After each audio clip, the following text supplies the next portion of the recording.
আসসালামু আলাইকুম সুপ্রিয় দর্শক। মূলত হচ্ছে বার্নিশের কাজ কি, বার্নিশের কাজ কিভাবে করবেন সম্পূর্ণ স্টেপ আজকের ভিডিওতে আপনাদেরকে দেখাবো। তো ভিডিওটি যদিও একটু লং হয়, বিশেষ করে যারা বার্নিশের কাজ শিখতে চান তো তাদের জন্য খুবই ভালো হবে। তো অনেকেই আমাদেরকে প্রশ্ন করেন যে ভাই কিভাবে করব। তো চলুন আজকের এই স্টেপটা আপনাদেরকে শুরু থেকে দেখাই।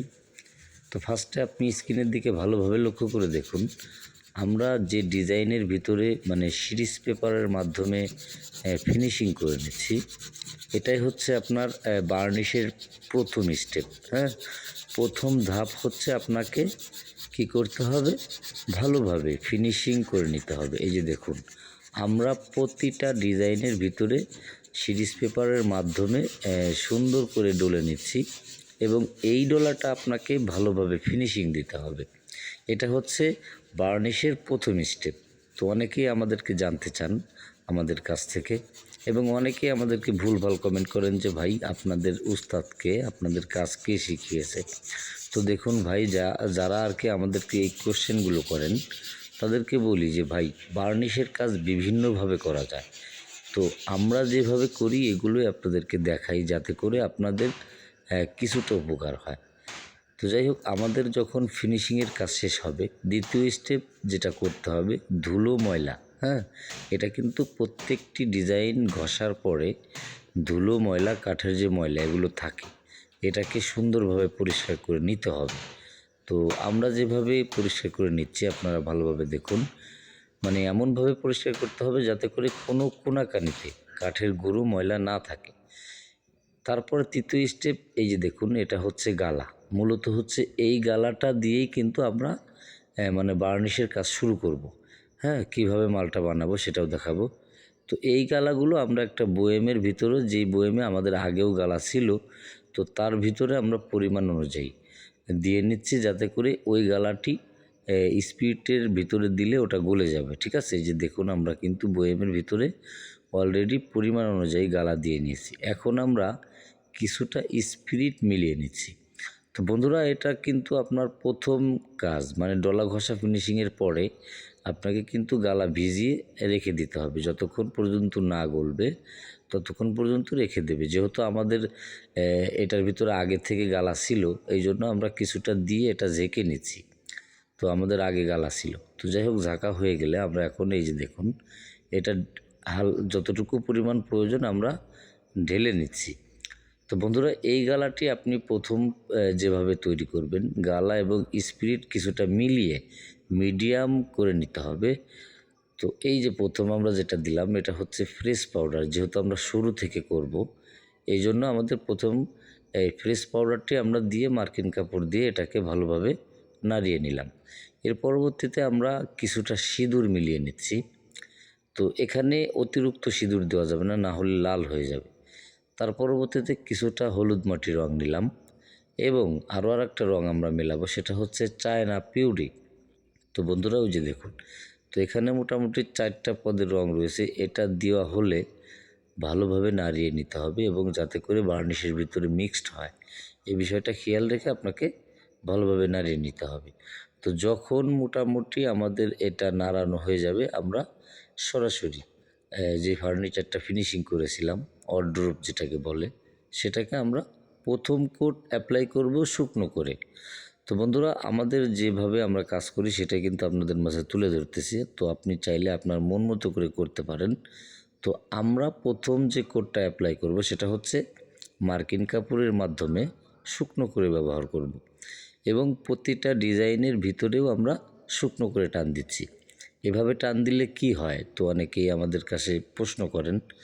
তো ভাই, এভাবে টান দিলে মূলত হচ্ছে আপনার বার্নিশ প্রথম কোট বেয়ে পড়বে না এবং এটা আর কি ন্যাচারাল হবে। কীরকম ন্যাচারাল হবে, এটা আপনার ধার হবে কম। তো আর কি আমরা এভাবে করি। এখন আপনি চাইলে আপনার মত মতো করে করতে পারেন। তো যাই হোক, আমরা প্রথম কোট শুকনো করে ডলে ডলে অ্যাপ্লাই করব প্রত্যেকটি ডিজাইনের ভিতরে এবং প্লেন জায়গাতে। এই যে দেখুন, আমরা প্রথমত পাল্লায় ব্যবহার করেছি।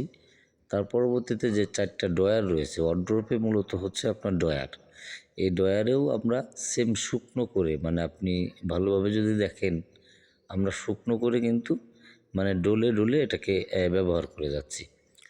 তো বন্ধুরা, এভাবে আপনাকে প্রথম কোট অ্যাপ্লাই করে নিতে হবে। তো আপনি চাইলে এভাবে করতে পারেন। তো আমরা এভাবে করে নিচ্ছি, যেহেতু আমরা এভাবে কাজ করি সেটা আপনাদেরকে দেখাচ্ছি। তো এর পরবর্তীতে আপনার প্রতিটা প্লেন জায়গাতে সেম একইভাবে কিন্তু পোজ দিতে হবে। তো যেহেতু আমরা এটাই দেখাচ্ছি, আমরা এই 4টা পাল্লাকে শুকনো করে টান দেওয়া হয়ে যাক, তার পরবর্তী যে কাজ সেটা আপনাদেরকে দেখাবো। তো আমরা প্রত্যেকটি কাজ স্টেপ বাই স্টেপ আপনাদেরকে দেখাবো, বিশেষ করে যারা আর কি বার্নিশ সম্পর্কে আমাদেরকে বারবার কোশ্চেন করেন। তো অনেকে ভুলভাল কমেন্টও করেন। তো সে ভাইয়াদেরকে বলবো যে ভাই দেখুন, ভিডিওগুলো ভালোভাবে দেখবেন, হ্যাঁ, দেখে তার পরবর্তীতে আপনি আমাদেরকে যে কোনো প্রশ্ন করবেন। তো যাই হোক, আমাদের যে ভিট রয়েছে সামনে, ওটাতেও সেম একইভাবে আমরা কিন্তু টান দিচ্ছি। তো যখন মোটামুটি আমাদের প্রথম কোট অ্যাপ্লাই করে শুকনো করে দেওয়া হবে, এর পরবর্তীতে আমাদের যেহেতু পায়া রয়েছে, এই পায়াতেও টান দিতে হবে এবং সাইডে প্লেন জায়গা রয়েছে যেখানে কোনো ডিজাইনের কোনো কারবারি নেই, সেই জায়গাগুলোতেও কিন্তু আমাদেরকে শুকনো করে টান দিতে হবে, ঠিক আছে? তো আপনি যদি দেখেন এটার উপরে টপ রয়েছে, এই টপটা কিন্তু সম্পূর্ণ প্লেন। এই যে দেখেন, আমরা এই মাথা ধরে ও মাথা অবধি যে কাপড়টা নিয়ে টান দিচ্ছি, এটা কিন্তু আমরা ভিজিয়ে দিচ্ছি না, এটা আমরা শুকনো করে টান দিয়ে যাচ্ছি। এই যে দেখুন, এটার কাজ হচ্ছে প্রথম আপনি যদি সঠিকভাবে অ্যাপ্লাই করতে পারেন তাহলে কিন্তু দ্বিতীয় কোট আপনার ব্যবহার করতে খুবই সুবিধা হবে। সেটা কীরকম আমি বলে দিচ্ছি, যেহেতু আমরা এভাবে করি, আমাদের কাজের দক্ষতা থেকে আপনাদেরকে আমি বলে দিচ্ছি। আমি কিন্তু কথা আবারও বলি, আপনি যদি আপনার মতো করে করেন তাহলে সেটা করতে পারেন। তবে বার্নিশের কাজবাজ সব একই রকম হয়। তো অনেকে এক একজন এক একভাবে করে, তো আমরা যেভাবে করি সেটা দেখাই আপনাদেরকে। তো আমাদের প্রথম কোট অ্যাপ্লাই করা হলে দ্বিতীয় কোট কিভাবে অ্যাপ্লাই করব, এই যে দেখুন, হাতে অবশ্যই একটি তুলি রাখতে হবে যেটাকে বিরাশ বলে। তো বন্ধুরা, এইভাবে আপনাকে বিরাশের মাধ্যমে প্রত্যেকটি কোণাকানিতে এমনভাবে পৌঁছে দিতে হবে যাতে করে সম্পূর্ণ জায়গাগুলো আপনার এই প্রথম বার্নিশের পোস্টটি ভালোভাবে পৌঁছে যায়। তো এই পোস্টটা যদি আপনার মোটামুটি সব জায়গায় পৌঁছে যায় তাহলে পরবর্তীতে যখন এটাকে পুটিং ব্যবহার করতে যাবেন খুবই ভালো হবে। সেটা কেমন? যখন আপনি পুটিংটি ব্যবহার করে স্ক্র্যাপের মাধ্যমে কাটতে যাবেন তখন দেখবেন যে সাইডে পুটিং একটুও লেগে থাকবে না, ঠিক আছে? তো এই জন্যই মূলত হচ্ছে এই আস্তরের 2টা পোজ দেওয়া। অনেকে এটাকে জমিন আস্তর বলে, অনেকেই গালা আস্তর বলে। তো যাই হোক, যে যেটাই বলুক, আমরা আমাদের কাজ শুধুমাত্র আপনাদেরকে দেখাচ্ছি যাতে করে আপনাদের বুঝতে সুবিধা হয়।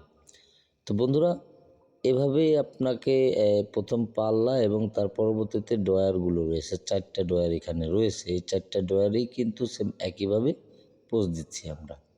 তো এভাবে পোজ দিতে দিতে 2 থেকে 3টা পোজ দিয়ে যদি পারেন তাহলে একদিন রেখে দেবেন। যেহেতু আমরা এটা রোদ্দুরে রেখে কাজ করি নাই, যেহেতু আমরা ঘরের ভিতরে এটাকে পোজ দিচ্ছি, সেক্ষেত্রে আমরা প্রথম এই দিনটা শুধুমাত্র 2টা পোজ দিয়ে রেখে দেব। এতে করে আপনার কি হবে, পরবর্তীতে যখন সিরিজ পেপার দিয়ে আবারও ডলা ঘষার কাজ করতে যাবেন খুবই উপকৃত হবেন। সেটা আপনি এভাবে কাজ করলে আপনি বুঝতে পারবেন, তো না করা অবধি আপনি বুঝতে পারবেন না। তো যাই হোক দর্শক, এই যে দেখুন, এটা আমরা টান দিতে দিতে অলরেডি 2টা থেকে 3টা পোজ দিয়েছি। এটা কিন্তু জমিন আস্তরের মতো হয়ে গেছে এবং যে গ্লেজ গ্লেজ যে ভাবটা সেটা কিন্তু বোঝা যাচ্ছে।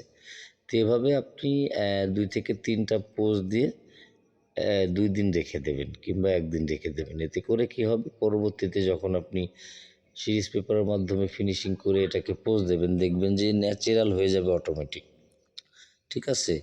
তো ভালোভাবে দেখুন, এই ওয়ারড্রোবটি আমরা কিন্তু সেম 2 থেকে 3টা পোজ দিয়েছি। যদি দেখেন এটা কিন্তু অরিজিনাল যে রিয়েল কালার সেটা কিন্তু হয়ে গেছে। তো বন্ধুরা, এভাবেই আপনি চাইলে অতি সহজে শুরু থেকে বার্নিশের কাজ করে নিতে পারবেন। তো অনেকেই আছেন যে ভাই প্রশ্ন করেন যে ভাই বার্নিশের প্রথম স্টেপ হচ্ছে এটা। তো যাই হোক, এর পরবর্তীতে যে কাজগুলো সেটারও ভিডিও নিয়ে আপনাদের মাঝে উপস্থাপন করব। তো দেখুন, এটার যে কাজ যে পর্যন্ত করলাম সেটাই দেখালাম। তো এটাই ছিল ভিডিও। কেমন লাগলো কমেন্ট করে জানাবেন। ভালো থাকবেন, নেক্সট ভিডিওতে দেখা হবে।